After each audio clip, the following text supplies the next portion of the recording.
औज़ुबिल्लाहि मिनश्शैतानिर्रजीम बिस्मिल्लाहिर्रहमानिर्रहीम अस्सलामु अलैकुम वरहमतुल्लाहि वबरकातुहू। मैं हूं आपका मेज़बान हकीम लियाकत अली खिची और आप देख रहे हैं हमारा यूट्यूब चैनल हर्बल वर्ल्ड। और मौजू हमारा चल रहा है जी कानून मुफ़रद आज़ा में असूल इलाज के कुलिये। उस सिलसिले का आज ये दूसरा लेक्चर है। पहले लेक्चर में हमने अमूमी असूल इलाज के कुलिये बयान किए और इस वीडियो में हम तहरीक के हिसाब से आसाबी गुदी से शुरू कर रहे हैं, यानी आसाबी गुदी तहरीक का असूल इलाज। तो ये वीडियो बुनियादी तौर पर मुआलजीन हज़रात के लिए बहुत ज़्यादा इसरार के ऊपर यह सिलसिला शुरू किया गया है जी कि मुख्तलिफ़ अतिबाए कराम जो है वो मुख्तलिफ़ असूल इलाज पढ़ा रहे हैं। कोई कहता है जी कि असाबी गुदी का इलाज जो है वो 4 नंबर से करें, 3 नंबर से करें। कोई कहता है कि 1 नंबर का इलाज 4 से करें। तो असल हकीकत क्या है उस सिलसिले में आगाही दी जाए, तो उनके इसरार पर यह सिलसिला शुरू किया गया है। तो आज हम आसाबी गुदी का असूल इलाज पढ़ेंगे। आसाबी गुदी तहरीक दिमाग व आसाब की कीमियाई तहरीक है। हर तहरीक 2 अल्फाज पर मुश्तमिल है। उसका पहला लफ्ज़ जो है वो उज़्व के मशीनी फ़ेल को ज़ाहिर करता है और दूसरा लफ्ज़ जो है वो खून में कैफियत को ज़ाहिर करता है। अब आसाबी गुदी को देखें तो हम कहते हैं जी कि ये पहला जो आसाबी लफ्ज़ है ये दिमाग व आसाब का मशीनी फ़ेल है, ठीक है। और जो गुदी है ये खून में कैफियत को ज़ाहिर करता है और ये ज़ाहिर करता है कि खून में हरारत कम हो रही है, ठीक है।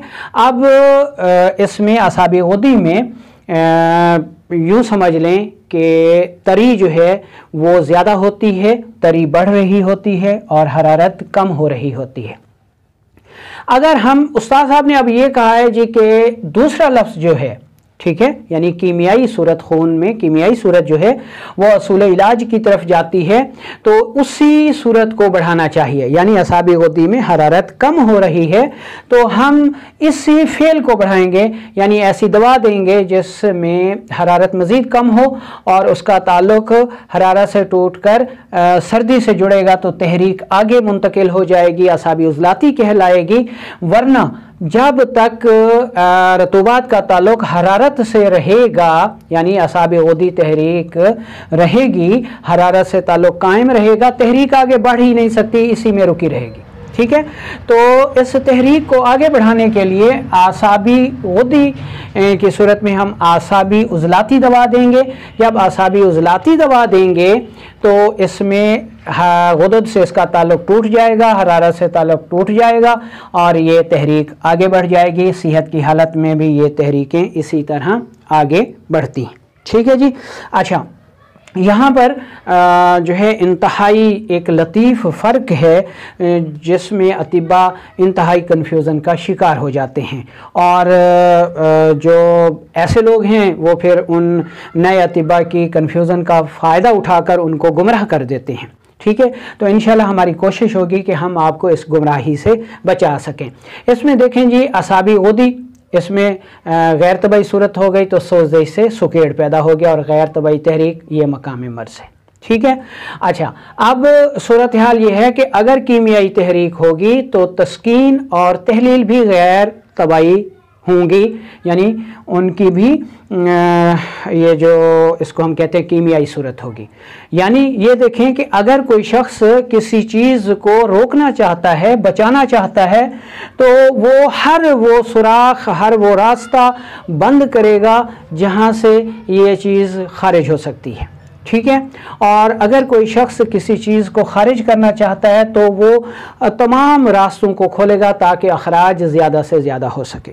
तो जब आसाबी गुदी में तहरीक होगी तो तस्कीन उज़लाती असाबी में होगी और तहलील गुदी उज़लाती में होगी, यानी तहरीक भी कीमियावी, तस्कीन भी कीमियावी और तहलील भी कीमियावी।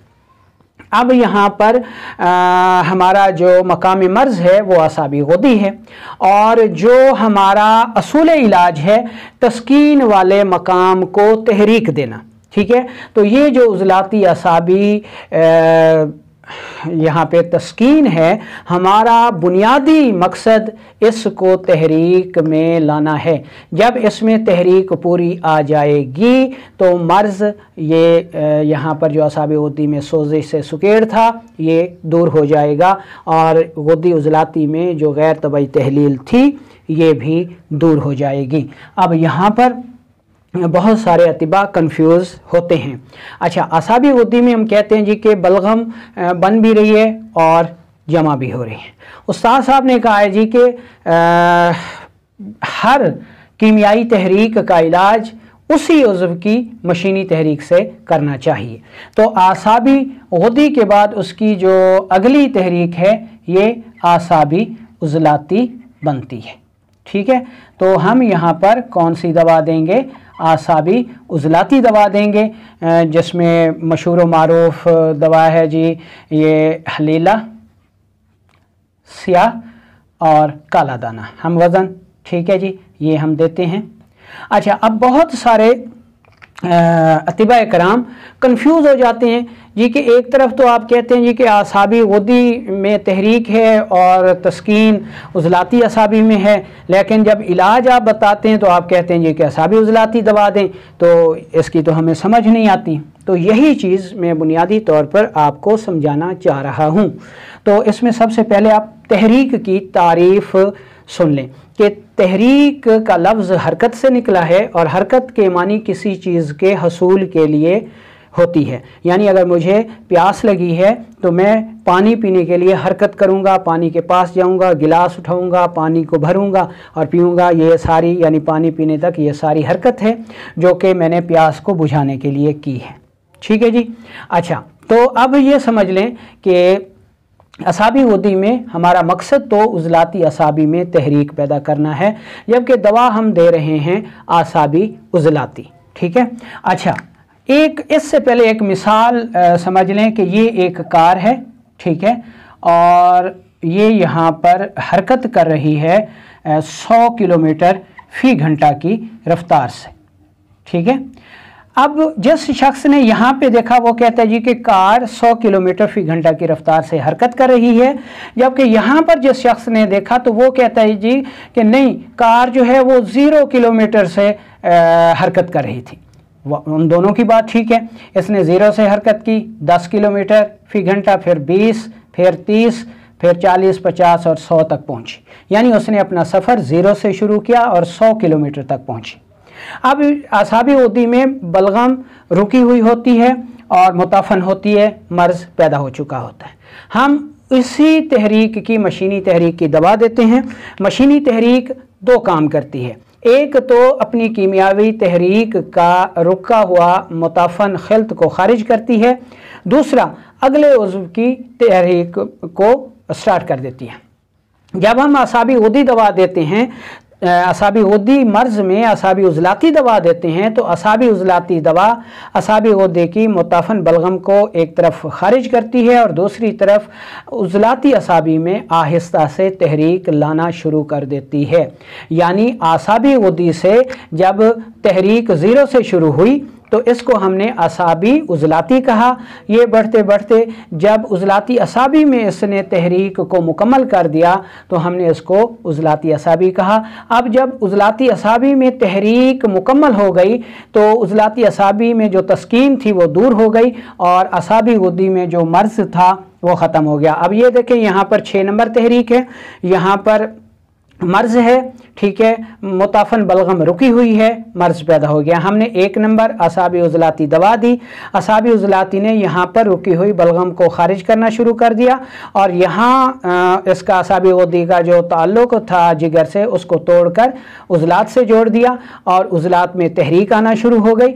जब यहाँ से असाबी उज़लाती से जो सफ़र 0 से शुरू हुआ था, ये जब यहाँ पर पहुँचा 100 तक तो ये तहरीक उज़लाती आसाबी हो चुकी थी और उज़लाती आसाबी जब ये तहरीक हुई तो उज़लाती आसाबी में जो तस्कीन थी वो दूर हो गई और हमारे मरीज़ को शिफा मिल गई। तो बुनियादी तौर पर ये सूरत हाल है کہ اعصابی غدی میں ہم نے اعصابی عضلاتی دوا دی، اعصابی عضلاتی نے متعفن بلغم کو خارج کرنا شروع کر دیا اور عضلات میں تحریک منتقل کرنا شروع کر دی۔ جب یہ تحریک عضلاتی اعصابی میں آ گئی، عضلاتی اعصابی تحریک سٹارٹ ہو گئی، تو عضلاتی اعصابی کی جو تسکین تھی وہ دور ہو گئی اور ہمارے مریض کو شفا مل گئی۔ تو امید ہے کہ آپ کو یہ لطیف نقطہ جو ہے وہ سمجھ میں آ گیا ہوگا۔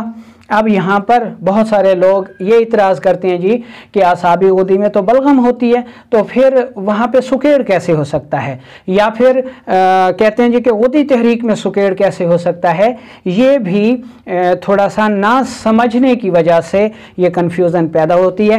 تو سب سے پہلے آپ یہ دیکھ لیں جی، یہ خلیہ ہے، ٹھیک ہے جی۔ اب اس میں خوراک اندر جاتی ہے، ٹھیک ہے، اور اس خوراک میں آکسیجن ہوتی ہے، ٹھیک ہے۔ اب ہم اس کو کہتے ہیں عصبی خلیہ، ٹھیک ہے، اور اس کی خوراک خلط بلغم ہے، ٹھیک ہے۔ اب اس میں یہ خوراک خلط بلغم جب جاتی ہے تو اس خوراک سے خلیہ جو ہے وہ اپنے افعال انجام دیتا ہے، اور اس میں جو آکسیجن جاتی ہے اس سے یہ خلیہ زندہ رہتا ہے، اور نتیجے کے طور پر جب وہ خوراک لیتا ہے تو اپنے فاسد مادوں کو خارج کرتا ہے اور کاربن ڈائی آکسائڈ کو خارج کرتا ہے۔ یہ صحت کی حالت ہے، ٹھیک ہے۔ اب اگر ہمارے جسم میں خلط بلغم زیادہ ہو جاتی ہے لیکن یہ خلیہ اپنی مقرر کردہ ہی خوراک لیتا ہے، اور یہ جو خلط بلغم اس کے ارد گرد زیادہ ہو جاتی ہے تو اس کی وجہ سے یہ پھر خلط بلغم متعفن ہو جاتی ہے، اور اس میں جب متعفن ہوتی ہے تو اس خلیے میں جو ہے وہ مرض پیدا ہو جاتا ہے اور یہ خلیہ اس طرح سکڑ جاتا ہے۔ جب یہ سکڑ جاتا ہے تو پھر یہ باہر سے خوراک لینا بھی بند کر دیتا ہے اور اندر سے اپنے فاسد مادوں کو خارج کرنا بند کر دیتا ہے، یعنی خود کو لاک کر لیتا ہے۔ اب جب اس کو آکسیجن نہیں ملتی اور اس کے اندر سے کاربن ڈائی آکسائڈ خارج نہیں ہوتی تو اس میں سکیڑ پیدا ہو جاتا ہے، ٹھیک ہے۔ یہ سکیڑ دراصل اس بات کی علامت ہوتی ہے جی کہ مجھے آکسیجن چاہیے اور اندر سے کاربن ڈائی آکسائڈ کو خارج کرنا ہے۔ یہ سکیڑ تحریک کو جنم دیتی ہے، تحریک سے مرض سامنے آتا ہے اور اس کا پھر ہم علاج کرتے ہیں، علاج سے ہم اس خلیے کا سکیڑ جو ہے وہ دور کرتے ہیں۔ تو امید ہے کہ آپ احباب کو یہ ویڈیو پسند آئی ہوگی۔ تو اعصابی غدی کا جو علاج ہے اس میں بنیادی طور پر عضلاتی اعصابی تسکین کو دور کرنا ہوتا ہے، اور عضلاتی اعصابی تحریک پیدا کرنے کے لیے ہمیں اعصابی عضلاتی دوا دینا ہوگی۔ اعصابی غدی میں ہم اعصابی عضلاتی دوا دیں گے تو عضلاتی اعصابی میں تحریک پیدا ہوگی۔ اگر ایسا نہیں ہوگا، ہم اعصابی غدی میں اعصابی عضلاتی دوا دیے بغیر اگر عضلاتی اعصابی دوا دیں گے تو یہاں پر جو اضافی بلغم تھی وہ خشک ہو کے منجمد ہو کے جم جائے گی اور رسولیوں کی شکل اختیار کر لے گی۔ اس لیے ہمیشہ کوشش کریں کہ اصول علاج کو ہی فالو کریں۔ اس سلسلے میں آپ کا اگر کوئی بھی سوال ہو تو آپ اسی ویڈیو کے کمنٹ سیکشن میں کیجئے، انشاءاللہ آپ کو اس کا جواب دیا جائے۔